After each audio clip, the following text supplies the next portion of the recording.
Welcome to episode 6 of our 90-day journey to Easter. Let's pretend I'm interested in getting to the vacation home I rented in the mountains in Cloudcroft. I pack up the car, pull out of the driveway, and set the address in the GPS app. Pretty soon the app starts barking orders at me. Turn right ahead, take 82 east, recalculating.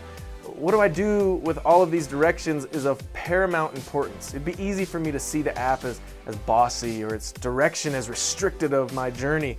And on top of that, I could accuse the app of being closed-minded to the multitude of roads I could drive in the world, or even downright judgmental of the other highways.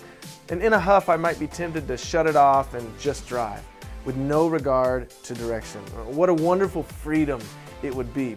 But this method, as carefree as the journey it would be, would certainly not lead me anywhere near my desired mountain vacation.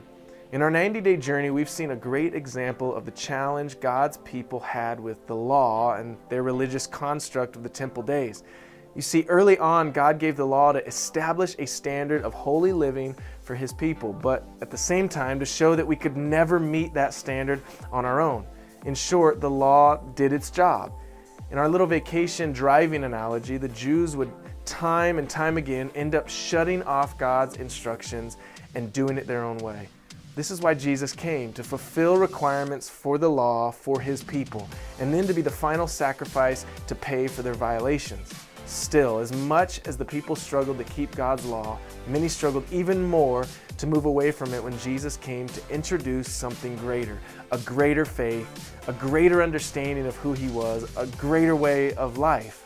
In this week's reading, check out John chapter 4 and key in on the story concerning a woman at the well. And if you have an extra 6 minutes, click the link below to learn a little bit more about the law from our friends at the Bible Project.